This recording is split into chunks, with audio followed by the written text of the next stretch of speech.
What's good, YouTube? Welcome back to our channel. You know the vibe. Just your boy Rich. And it's your boy X. And for today's video, we're going to be hitting you guys with our coming out stories. We decided to do this video in honor of it being Pride Month. Happy birth month to our flag and to our origins and everything like that, you know what I mean? This video has been like a video that we really been debating on whether or not we should do or not, because as a couples channel, you know, we both felt like it was a more individual type of video style, you know what I mean? But we decided, like, you know, why can't we just tell both of our stories inside of one video, you know what I mean? And that's what we decided to do. If you are interested in hearing more information about how we became who we are today, you know what I mean, and you know the things that we had to get through to get here, then keep watching. Also, if you are a person who needs advice, if you are a person who doesn't know how to come out just yet, or doesn't have any gay friends, you know, to really talk with about their experience and how they did it and everything like that, let us be those friends for you, you know what I mean? Or if you just want to hear about, you know, our crazy experiences and how we came out of the closet and what we had to do to get to this point once again, then keep watching. Yeah. Hit my line, call me up. Whenever you need me, hit me, I'm on my way. Yeah. Hit my line, call me up. Whenever you need me, hit me, I'm on my way.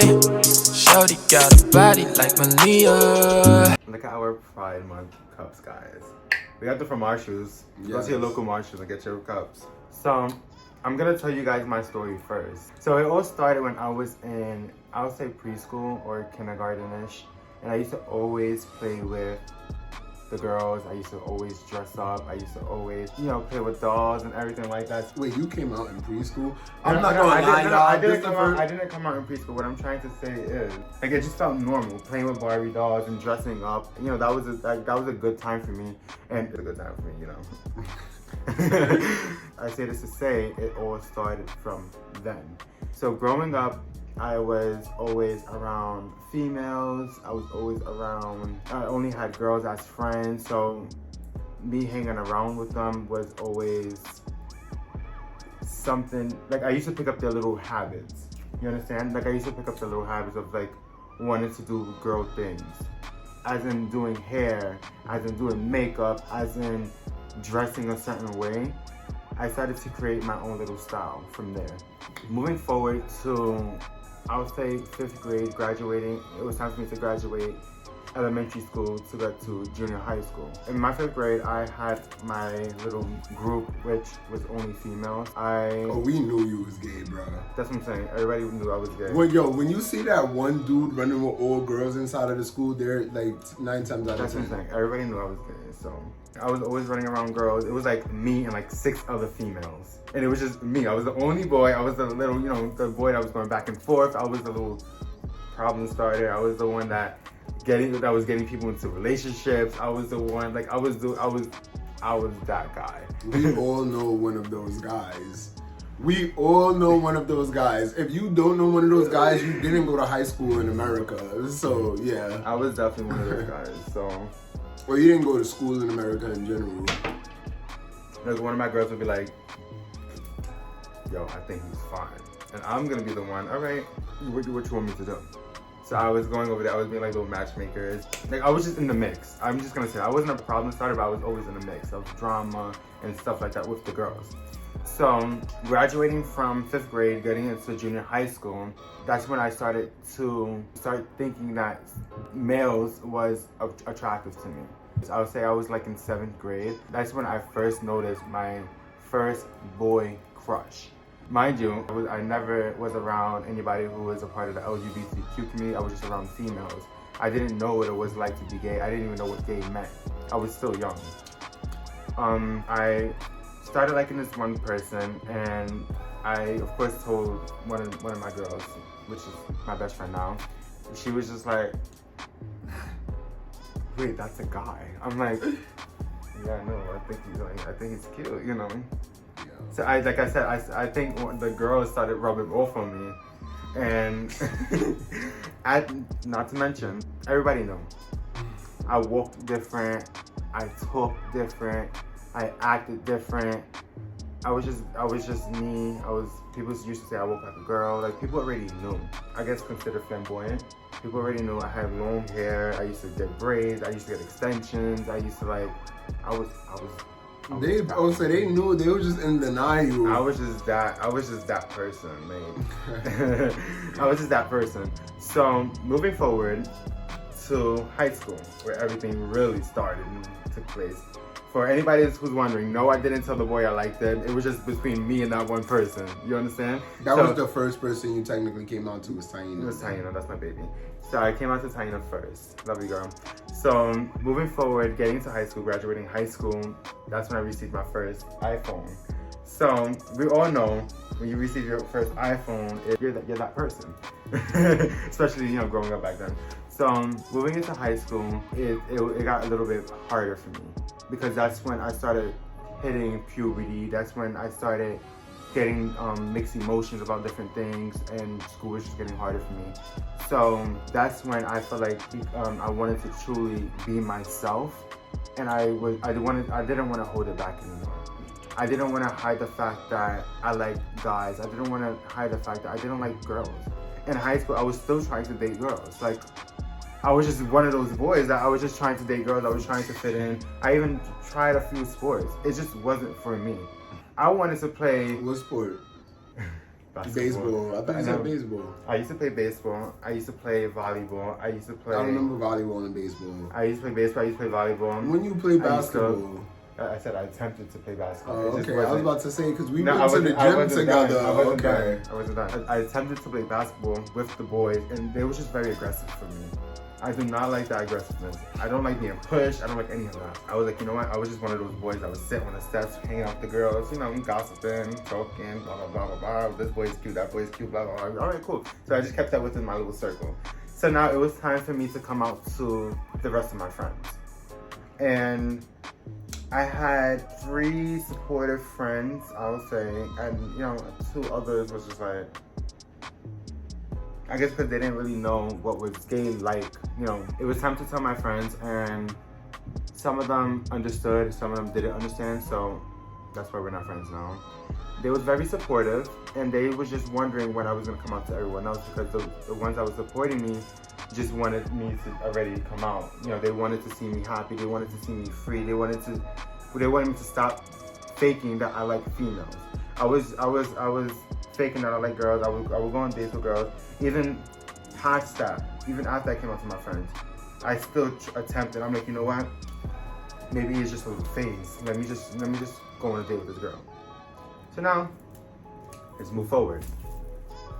Excuse me. I didn't come out to anybody until I was ready to come out to the people that I was ready to come out to. So when I was 16 years old, turning 17, that's when I came out. So I remember I was working in the summertime, and one of my co-workers was really pretty. I'm actually still friends with her now. But she was like really pretty, and you know, me and her was flirting. I guess she knew I was flamboyant. And you know, she still let me take her on a date. We went to the movies, and that's when I knew that girls wasn't for me. That's when I knew that it was the kiss. It was the kiss. It was just the whole touching me, like, don't touch me. Like, you know, it was like we was on a date, but I felt like it was more like a friendship type of date. Because she looked at it different. Like, she was just like very touchy, you know, kissed me in my neck, and I had no feeling towards that. Y'all friends? We're friends. And she was kissing you on your neck? Yeah. It's over for that. Continue. Continue. Babe, she doesn't like Seattle or somewhere else. But anyways, okay. So the date didn't go as planned. I started detaching myself from her, and that's when I knew like that wasn't for me. So moving forward, it's 2 weeks after, and it's the last week of program for the job, and it's time to say our goodbyes. And that same day, I have a flight to go to. I have a bus ticket actually to go to Florida that same day. So I was like, you know what, this is the last day of work. It's time for me to go on vacation. So now I decided to go on vacation, and I'm actually on a bus. I'm on my way to Florida already, and now it's like I started to build up little courage, little by little. Because you was getting away. I was getting away. I'm like, you know, I don't have to see my mom. I don't have to see my dad, and I'm staying in Florida the whole summer. I bet you got out there and you wanted to live there. Listen, yo, all right. I stayed in Florida the whole summer, and now it's time to tell my mom. Me and my mom, everybody knows this. Me and my mom is like this. That's my best friend. That's everything. It's time to tell my mom. So now I'm like nervous, I'm sweating, I have like, I don't know what to do. I'm on a bus by myself, you know, with everybody else, but everybody's strangers. I'm not with anybody. So now I'm like, yeah, so I'm rocking. So now I remember in my notes, I wrote a whole essay explaining why I'm coming out, why I'm not happy with being straight, why I'm gay. I'm trying to explain that this is not a phase. I tried dating girls. Like, I'm like building everything up. I'm trying to put everything into detail so she can understand, so I don't have to get all the aggressiveness, you understand? Because, you know, no parent's gonna really understand. So I sent a message and it says that she read it. My mom read the message and it took her, if I'm not mistaken, like an hour and a half to reply. And I knew at that moment. Yo, she choked. I knew in that moment. Yeah, she did choke. She choked. Yo, she was probably out doing whatever in her day, and then you just, yo, you she probably. was working at that time. So. Yo, what? That would have sent me on a. What? That was a curveball. In that moment, I felt like I betrayed her. I felt like she was gonna be very unhappy. I felt so many things. Mind you, 16 turning 17.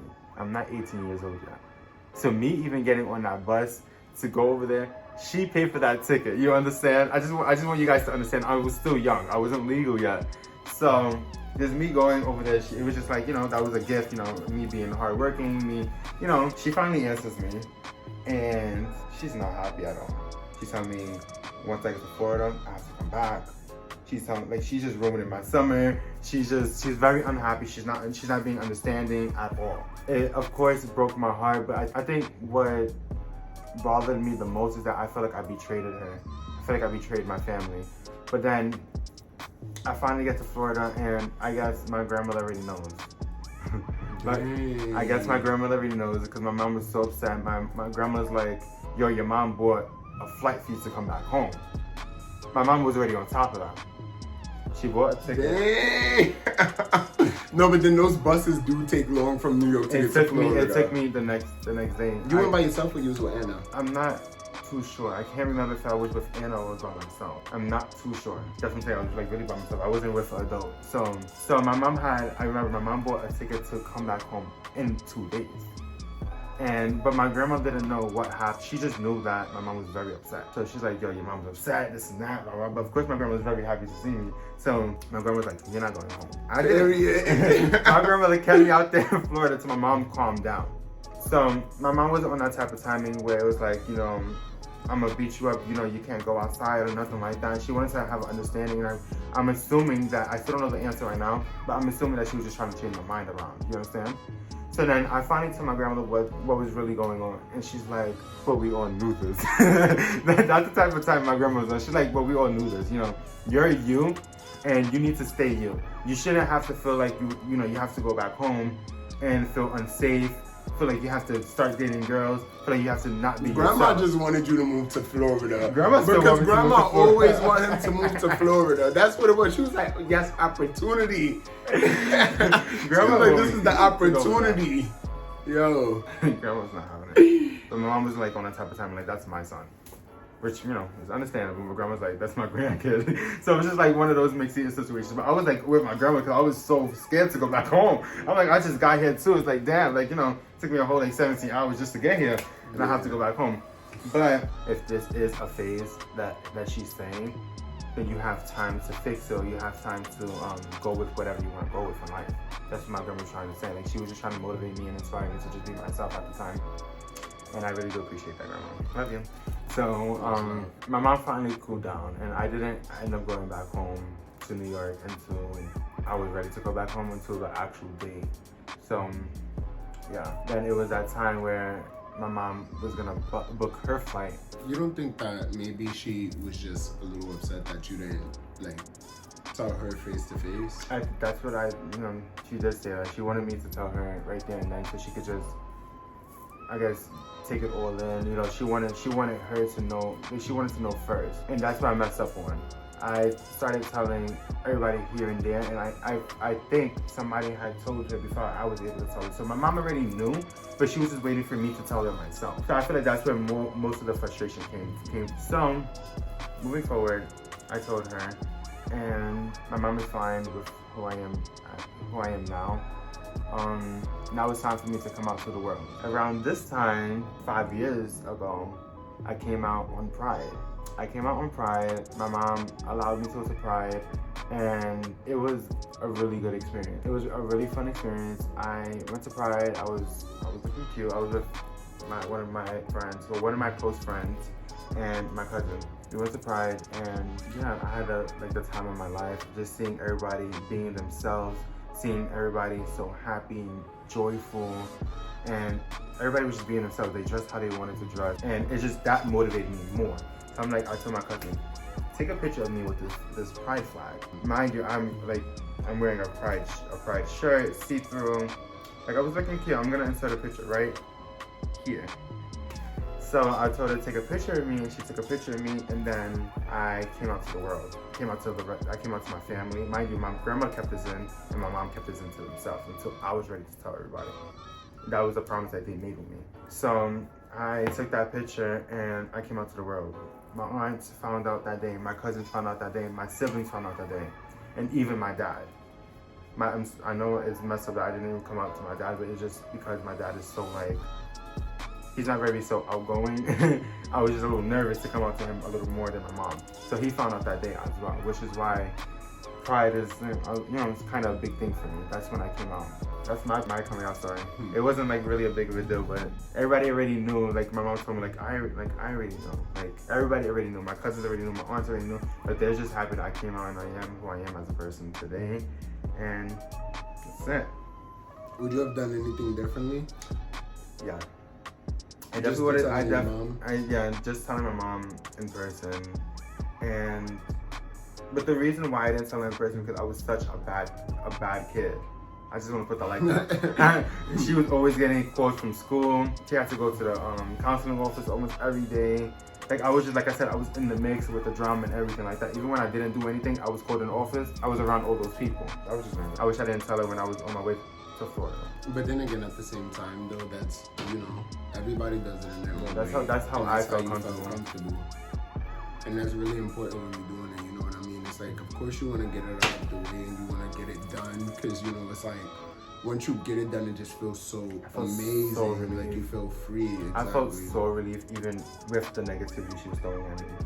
But I think the negativity was just from frustration, because my mom is. My mom really does love me and she cares for me, and it's very genuine. I just feel like it was from the frustration of us not being able to talk in person and doing things the right way, as she will say. So yeah. That was interesting. And as you guys see, obviously there's always gonna be a couple of, regrets and things that you're gonna wish that you would have done differently. But the moral of it all is that you wanna get it out, and you wanna get it out on your own terms in the most comfortable way possible. Whatever your situation is, only you know your situation. Only you can, be able to closely gauge how somebody's gonna react to something, because those are people who you're familiar with and you've dealt with in your entire life. Mostly we're talking about when you're in situations where you're coming out to your family and people that you know all your life, so you know what's best and who to come out to first and how to do what in what order, you know what I mean? So definitely stick to your intuition and stick to your gut. It's gonna be over way faster than you think. I'm looking back now and I'm like, wow, it's been years, and it's I don't even think about it anymore. It's crazy. So comfortable being yourself. So now we're gonna get into my coming out story, guys. If you see me looking down and up a couple of times, it's because I just wrote some notes. So when I came out, I was 15 years old. You know what I mean? I'm gonna set the scene for you guys. I was in high school. I was playing varsity. I was on a basketball team. I have a background of really hyper masculine males. My family consists of hyper masculine males, hyper masculinity. Even the females, I feel a lot of the females are hyper masculine. My mom is very hyper masculine. It's she's a mom, but she's also a dad. So for me coming out of the closet, like my barrier wasn't more so like, oh my God, people's gonna, you know, like somebody's gonna do something to me. It was more so like, am I gonna fit inside of my family anymore? Because I know what my family really consisted of, and that really made me nervous. Like I didn't want to be alienated. Every family has like certain people and certain members of the family that are like, let's just say celebrities of the family. Popular. Yes, popular people, celebrities of the family. I'm a person that around my family, like a lot of times, like people look and like they know who I am. Everybody talks to me, everybody, like, you know, people look for me, people ask for me, people like all of the time. Because I was an honor roll student, you know, I was a basketball player, like I did a whole bunch of things, like I was really talented, and like a lot of people looked for me for those reasons, you know what I mean? Because like I was on top of my stuff. So I'm just gonna say, for example, like I was like a role model of a sort. You know what I mean? When it comes to like, sometimes family would be like, oh, you need to do this. Why can't you be more like your cousin? Or why can't you be more like your, like I was that person that they would be referring to. Like, why can't you be more like this person? It really felt like my choices were to either slander the reputation that I built for myself or continue, like, you know, being closeted. And like, I probably would have still been closeted to this day, but like I started talking with somebody because just like Xavier said, like I've tried the dates with girls and everything like that, and it just wasn't for me. So like I started to like explore a little bit. This is around the time like when BBM was popping. I don't know if you guys remember BlackBerry Messenger. Oh my gosh. Yeah, I remember the game with the ball. I was team BlackBerry before I was team iPhone, like back then, you know. So I was on BBM trains, and like, you know, BBM trains back then, it was like you would send messages, like people add you into new, like, and I got added into a gay one, like out of nowhere.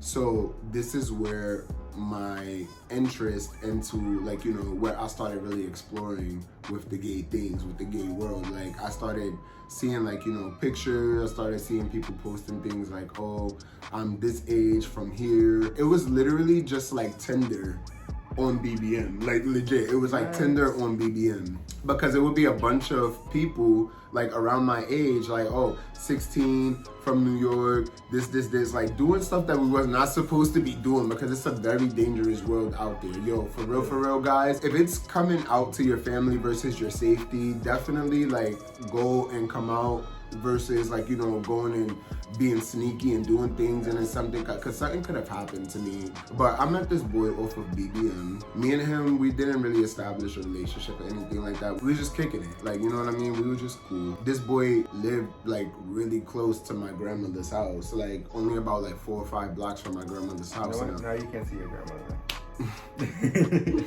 This boy lived like 4 or 5 blocks from my grandmother's house, and my grandmother lives inside of a neighborhood that she's lived in for her whole entire life since she was about like 18. So like my family was raised there, like my cousins, my aunts, my uncles, like everybody pretty much is like, they're from there, you know what I mean? Even my dad, like, cause my mom met my dad inside of the park across the street from my grandmother's house. My whole entire family, it's like the majority of them, they're all from like the Hunts Point section of the Bronx. I mean, of course, you know, as time went, everybody branched out, but we're talking at a different time right now. So yeah, I started talking with this boy. He lived about 4 or 5 blocks away. It was convenient for me, but it was also scary for me. But I didn't have to worry about, you know, being seen outside with him, because his family, he already came out. His family is already accepting of him. So I used to go to his house to hang out and to, you know, do things and stuff like that. Like, so, no, not do things sexually. I'm not talking sexual. Your mind is in the wrong place. I'm just talking in general, like to do things. Like we'll play the games. I'll play with his brothers and sisters, his cousins and stuff like that. We be playing games and stuff, like doing whatever. There's 2 sides to Hunts Point. The side across the bridge, and then it's the other side that's not on the bridge. It's the shopping area side, and then it's the side that's known for like the prostitutes and strippers that everybody talk about. Because when people talk about Hunts Point, they think that you're automatically talking about the factories and the backside. He was from the backside. So the people from my side didn't go to that side. You know what I mean? So I found comfort in that as well, because also, and I'm talking real shit with you guys, like there's 2 gangs, literally. It's HPF that lived on the Hunts Point side, and then it's A Block that lived on my side. So I'm from the A Block side, they from the HPF side. So they had beef. So HPF didn't come to A Block side and A Block didn't go to HPF side, and I wasn't mixed up in that because I wasn't in either of them, but it's just certain things that you know when you come up and when you're familiar with your neighborhood, so you know how to navigate and do certain things. So I knew, like, if I'm on the HPF side, they don't even know me, and people from A Block rarely even goes over there anyways, you know what I mean? So it's not gonna be a big thing in terms of the younger people that I know that I used to play basketball with and everything like that on my side. I'm over there hanging out with them. Things started getting a little bit more serious. We started going outside more. Started, like, you know, walking to my side, the shopping area side, and we started like getting, like, you know, just walking back and forth against Southern Boulevard. That's what it's called. It's like a mini shopping area, not nothing really crazy, but we started walking back and forth on the boulevard, and like when we would walk, I would distance myself from him a little bit because he was very openly gay and very obviously gay, like, and very noticeable, like his style, his fashion. Like, he had like piercings in his face and like a whole bunch of things. So it was just like, yeah, we know. It's like we couldn't pass for siblings, we couldn't pass for anything. So that made me nervous. Like, I'm just like, nah, I can't. Because I know everybody. Like, literally, guys, I just told you that my whole entire neighborhood, my whole entire family is from this neighborhood.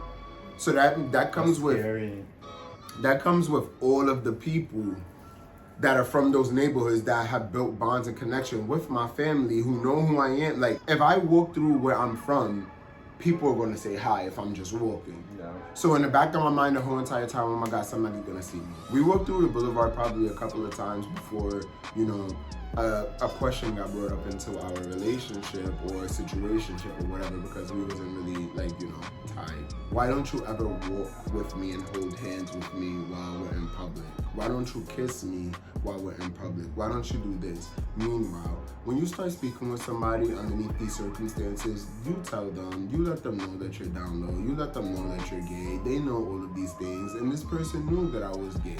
So I feel like my coming out really was kind of forced upon me, because he knew that I was down low and that I wasn't out to my family, and I was only out to, like, you know, just like 2 people at the time, just friends. I didn't even come out to a family member, and this person, like, really pushed me to, like, hold hands and do stuff, like, in public that I wouldn't do. And I just told him, I'm like, you know, if we're in 42nd Street or we're far away from where we're from, like, I wouldn't really be opposed to it.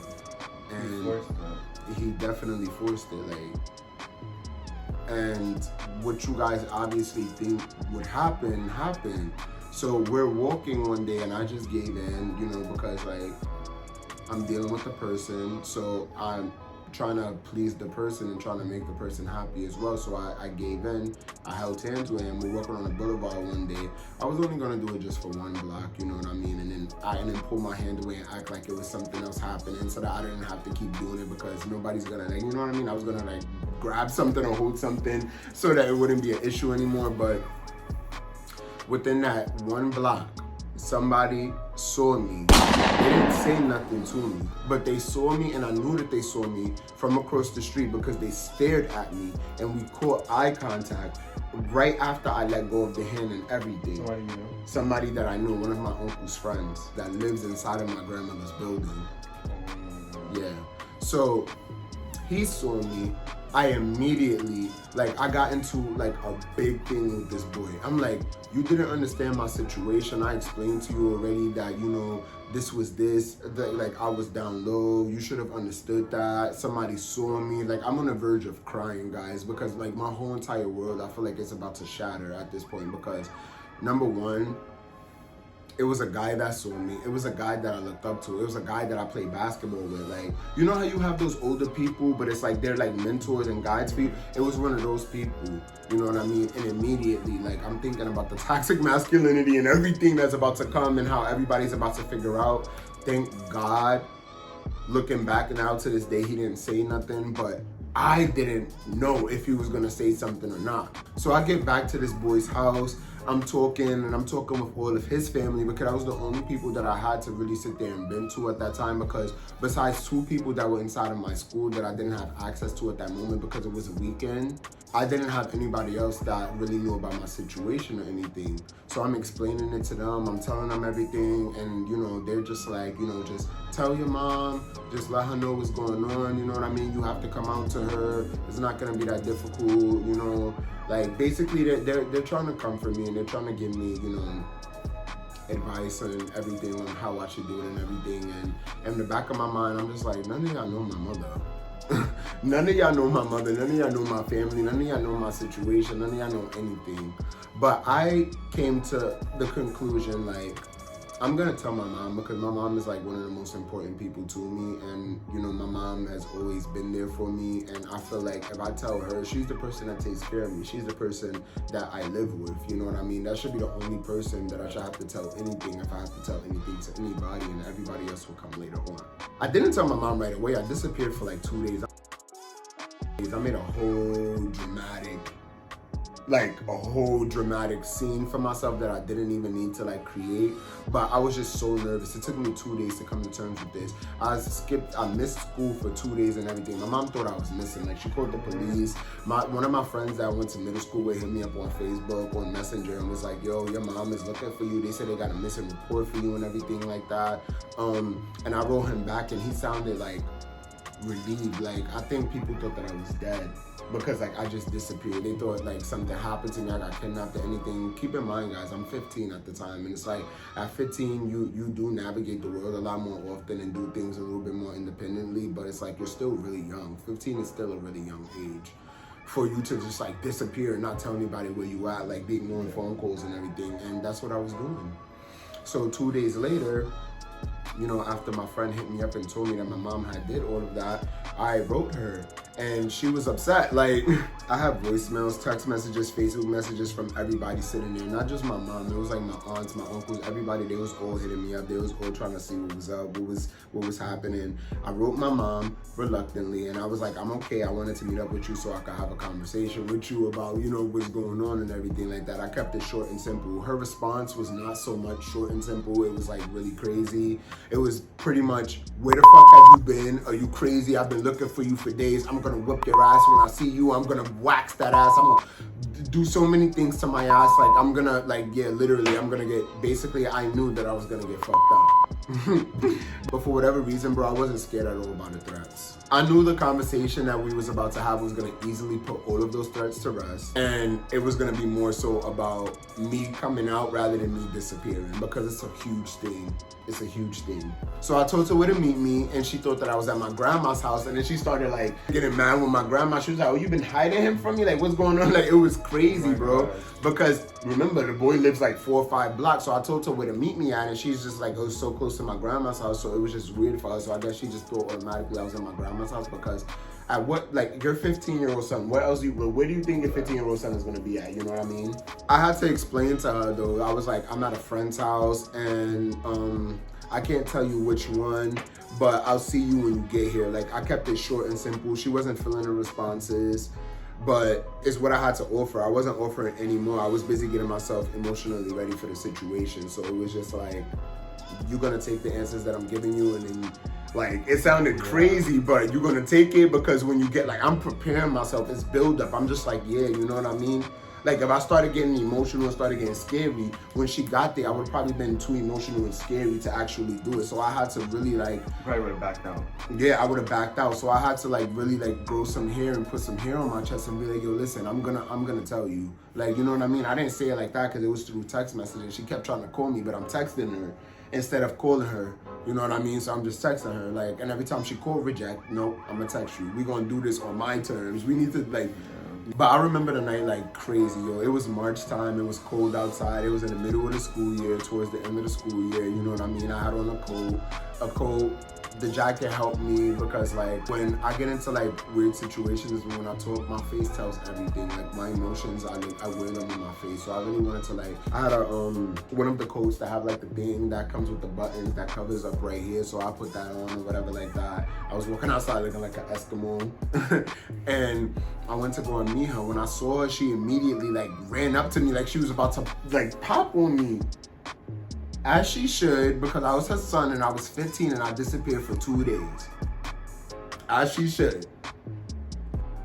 But I ran around the car.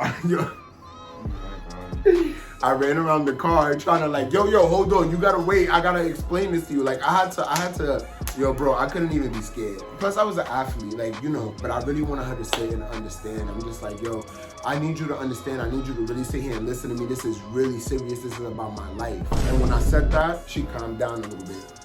And I was able to walk up to her and be able to, like, you know, talk with her or whatever like that.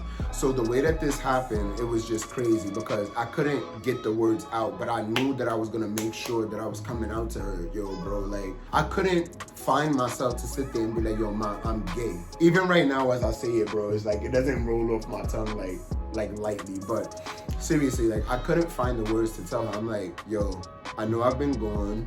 I know that I didn't write you. I know that you're mad. But you need to understand that something crazy has happened and I don't know how to tell you. And then she kind of like, I saw the anger in her face shift to confusion and she really wanted to know. So she's like, what is it? Tell me. And I'm like, and this is the worst, like, this is the worst way for me to put it for her to, like, you know, get the situation and understanding what I'm going through. But I'm like, think of the worst thing possible that you, like, you know, what do you think is the worst possible thing that you think could happen to me, or the worst possible thing that you would want for me to happen? And she didn't say you're gay first. She said, you got a girl pregnant. And I said, no. She said, you caught a STD. I said, no. She said, you're gay. Then I said, no. The first time I did, because when she said it, I couldn't just be like, yeah. It was like I was enjoying it and I wasn't expecting for her to say it so quickly. So I'm just like, yo, like, say a couple more things so, you know, we can narrow it out and stuff. So I said no. So then she just kept saying more options and she kept coming up with more things that she, like, you know, like, I don't even remember all of those things. Those are the 3 things that stuck to me the most, though. And then I'm like, nah, ma. She said about 3 more options. I said, nah, ma, you said it already. I couldn't. And I need you to say it again because I can't even say it myself. And she said, you got a girl pregnant. And then I said, no. And then she didn't say the other one again. She just went straight to, you're gay. And then I said, yes. I said, yeah. And then I started smiling. I smile when I get nervous. I really do. I smile when I get nervous. So she thought I was joking. Oh, you think this is funny? This is not funny. You've been disappearing for 2 days. I'm thinking that you out here, that something happened to you. You got killed, something happened, and you want to be playing games. Tell me the truth. And I said, you said it already. She said, you're gay. And then she was like, no. Like literally her face, it looked like all the emotions just got washed off of her face and she just went into duress. Like if she just found out that a family member or something like passed away, bro, like the way that her face just looked, it was just like, I will never forget. It haunted me, like, because I felt like I disappointed her, like coming out and, you know, just talking about my sexuality, because it was like I said, I was like a star child. Like I have like Obama awards, you guys. Like I have awards like from when Obama was president when I was in middle school. Like I have an achievement award. I was on the high honor roll. Like I played basketball inside of middle school, high school. Like I was the scoring leader. I was the captain of the basketball team. I wasn't the valedictorian graduating in middle school, but I was the salutatorian. The salutatorian is the second person with the highest grades for the entire school out of the graduating class. Like I had so many like achievements and awards and like so many things. Like I had a lot going on for myself. So like I said, like I'm not even trying to boost myself up, but like I was like a star child. Like I was doing what I was supposed to do. I was on top of my game. I feel like, you know, my mom thought that me being gay took away from that, but it didn't necessarily take away from that in my mind, like, you know, but I just felt like I disappointed her. Like, I definitely felt like I disappointed her. Like, she didn't take that right at all. Her face washed away. It was like she was so frustrated, like she wanted to cry, like if she was just like really upset, bro. Like it was crazy. Like I remember her face, like I remember it. Like you don't forget experiences like this. And she was like, no. And then she told me, she was like, you're gonna die. She told me like that I was gonna die because of the HIV crisis inside of the LGBT community. Well, you know, she said I was gonna die. I feel like her heart was in the right place because she was worried about my well-being and my well-being as it relates to me being a part of a certain community. But, you know, everything just takes a little bit of education. And yeah, I'm like, no, I'm not. She was like, yes you are, you're gonna catch HIV.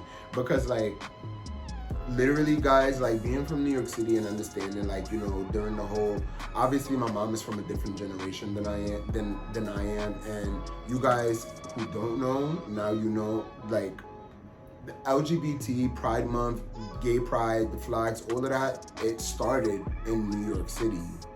Downtown, in the village, with the Stonewall, in the village. So my mom is from New York City her whole entire life. You understand? My grandmother moved to New York City, but my mom and all of my grandmother's kids are from New York City. So even if they wasn't directly a part of that, the media covers things, radio covers things. You're gonna meet people, you're gonna hear about people's struggles. And obviously if she's from a time where a lot of their struggles, they're talking about HIV, a lot of people from the gay community are dying and stuff like that, I feel like she immediately thought that I would be a part of that. I don't think necessarily that she was trying to hurt me. I just think that, you know, that's what she was conditioned to believe, because, you know, she didn't really do research on the topics or anything. Fast forward now, me and her relationship is good now. I'm definitely able to be myself and everything around her, you know, thank God. But just in that time, it was crazy.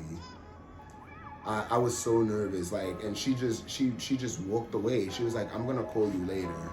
I told her I was gonna go back to my friend's house. She said she was gonna call me later. And we didn't talk for like 5 days. I told her where I was at, of course. She knew that I was safe. She knew that I was okay. She spoke with the boy's mom and everything like that. And she was just okay with it. Like, she was just okay with it. I guess she needed time. And I was safe there. I didn't have class. So everything was just like, everything was everything. My grandmother was across the bridge. If anything, I could have walked there, you know what I mean? Everything was everything. And it was just like, she let me just stay at a complete stranger's house. She spoke with the boy's mom, but to her understanding, we was in a relationship and the mom had like a whole breakdown and stuff, but it was just like, yo, she let me stay at a complete stranger's house. Now that I'm thinking back, like, you know what I mean? Like, even though I was talking to this boy for a long time, I explained to her that I was talking to the boy for a long time and everything. It was just like, it's crazy. It adds to like her reaction for me, you know? The fact that she was okay with it, even with the convincing, because you know it's hard to convince moms to let you stay over, stay out, stay at people's places that they don't know, and it was really easy to convince her. She healed. We met up. We didn't talk about it. We ignored it, but when it came up, I kept making sure that I pushed it on her. Like, it was crazy, but I kept pushing it on her because I like, at that point, now that I already had came out to her, I'm like, listen, we're gonna make sure that this is a reality. Like, this is who I am, you know, and it's like, this is who I'm going to be. Like I said, I wasn't a weak individual to begin with. Like, I honor roll student, strong-minded leader, president, student council. Like, I had a lot of leadership qualities already from young. So I made sure that every opportunity that I got, I mentioned it so that, you know, she kept it in the back of her mind. We wasn't about to just flush this out and just put this to the back burner like if it was nothing. Like, I'm gay, and now I wanna, and you're my mom, and you're a big part of my life, and I'm gonna need you. I'm gonna need you for guidance, for support, for conversations, to make sure that, you know, things don't happen to me because, like, I don't have anybody to talk with. So I wasn't selfishly forcing it on her. It was just like, I knew that I was gonna need her. You know what I mean? So I wanted to get it over with fully as fast as I could. And things did work out in my favor. She was very accepting of it. It took about like 2-3 months. But she turned out to be very accepting of it, and we got to like the joking phase and everything after about 2 to 3 months, which could be fast for some people or long for some people, but for me it was fast, and I was really happy. That is fast. 2 to 3 months. Yeah, we started joking. Did she meet the guy? She met the guy, but didn't like the guy. But it's not about the guy. It was crazy, yo. You know, you're the only person my mom met. My mom has only met like one other person besides you that I was actually dating. Remember, I was talking to this boy. It was almost like we was dating, but we wasn't in a relationship. You know what I mean? That's my coming out story, you guys. I don't think I've ever said it like in front of camera for anybody else. Like, that was the first time I heard. Wow. That was completely different from mine. Yeah, nobody expected it from me. Yeah. Nobody expected it from me. That's probably a little harder for you because everybody expected it from me. Nobody expected it from me. I was very masculine. I was very boyish. Even after I came out, I still remained true to that. Like, you know, I still played sports. I still did everything. But did I tell everybody that I was playing basketball with and everything? Absolutely not, because they wasn't going to understand. It took me another 6 months to come out to my grandmother and then to everybody else, you know what I mean? Because my grandmother was a very, you know, she's a very religious person. You know, because you met my grandmother. And my grandmother loves him, by the way, guys, but like literally it was hard for her to come to terms with me being gay as well too. Like she told me like I was gonna go to hell. Like, you know, like, yeah. And that God was gonna get me and that I needed to be careful and I needed to go to church and I needed to get baptized again. And that she was gonna call Pastor Blue, because that was the name of my pastor at the time. She was gonna call Pastor Blue. Oh my God. Yo, it's funny, but it's not funny, bro. But she was like, she was gonna call Pastor Blue, that I need to have a conversation with him. I can hear her voice. Because his grandmother, she speaks like so softly. So soft. She was gonna call Pastor Blue. Yo, she called Pastor Blue. And had him on speaker, and he was like, Richard, I want to speak with you. And I'm just like, I was walking out to go play basketball. I'm like, Grandma, I'm gonna see you later. She was like, you're not leaving to go play basketball. Because I used to stay at my grandmother's house on the weekends. I did, because my grandmother's house, like my uncle, like one of my younger uncles, like he had like every game system and stuff like that. So like that was like my safe haven. Like, you know, when it wasn't school, I would go over there and play basketball. She got the court across the street from her. She got all the games, all the good food, you know. Y'all know how it is at grandma's house. You know, grandmas always spoil their babies. They always spoil their grandchildren. So I used to be over there faithfully every weekend. But yeah, she wasn't very pushy with it, but she kept trying to call the pastor. Yo, it was crazy. And I'm just like, Grandma, no, this is not happening. Like, but yeah, with my grandmother, it took her about 2 to 3 years. So my mom, it took her about 2 to 3 months, but my grandmother took her like 2 to 3 years. She ignored everything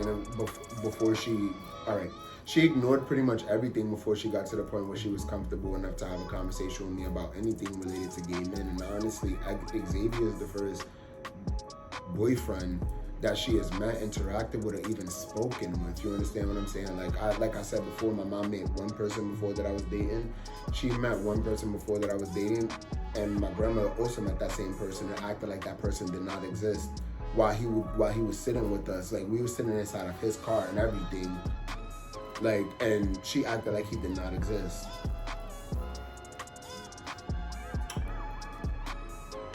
Period, Grandma. Let me stop.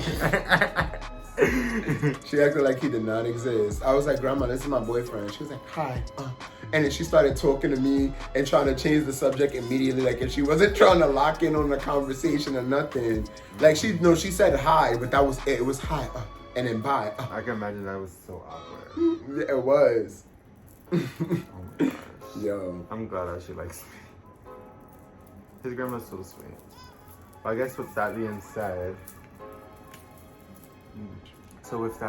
guys, for those who's nervous to come out and to be truthful to who you are as a person, I would say from my experience, take your time, do it how you want to do it. Don't let nobody tell you different. It's gonna take a lot to do it, but once you actually do it and you get it over with, it's just a big relief. It's the biggest relief. You can finally be yourself. You can finally do what you like to do. Look at who you want to look at. Admire yourself as a person. Yo, guys, and honestly, this is for your safety, because honestly, the gay world is very strange. It could be very dangerous. There's a lot of people, and it's very small, you know what I mean? And there are diseases and there are things that are out there, you know what I mean? And you want to definitely have as many people inside of your corner as you possibly can, you know, because it could get really dangerous, you know. It's really a small world and the community is really small. Just imagine having about 2 high schools out of everybody inside of your city, you know what I mean, that are filled with gay people. Now think about it like that. Those are the only people that you're gonna be able to talk to on an emotional level or be able to, you know, date or do anything with, because that's how many people is available. So you definitely wanna make sure that you're safe. And predators prey on the community because a lot of the time when you are a part of this community, your family is broken and torn apart about you being inside of the community in the first place. So you will find a lot of situations where people that are 15, 16 are dating people that are 30, or is talking to somebody that's 30, because I was talking to somebody that was in their 30s when I was like 16 or 17. Like, we all been there, we all done that. Legit, because, and it wasn't even purposely, it was just like I needed somebody to entertain me within what availability I had. Like, you know what I mean? With the limited availability. It wasn't even necessarily that I even was interested in people that age, but I just found myself doing a lot of things that I wish that I wouldn't have done. And if I would have had somebody to talk to, you know, I would have been able to do those things differently. With that being said, you guys, like, if you guys need any advice or if you guys need anybody to talk to, you can write us on Instagram. Our Instagram is RICHNX.BIZ. You can send us any messages at any time. Just make sure that, you know, you put a rainbow pride flag as the first word in the message so that we can know it's related to coming out and related to this video and that you guys are seeking advice. So we're opening and we'll, you know, we could talk to you guys, give you guys any advice or anything if we can help. With that being said, you guys, happy Pride Month again. For real, feel free to reach out to us on Instagram and DM if you are in a situation where you need some type of advice, insight, or if you need anything, you know what I mean, just inbox us on Instagram. But we love you guys. We're gonna see you guys in the next video. Happy Pride Month again. Love you guys. Off is Instagram, RICHNX1. For real. Yes. For real. Peace. Yeah. Hit my line, call me up. Whenever you need me, hit me, I'm on my way. Yeah. Hit my line, call me up.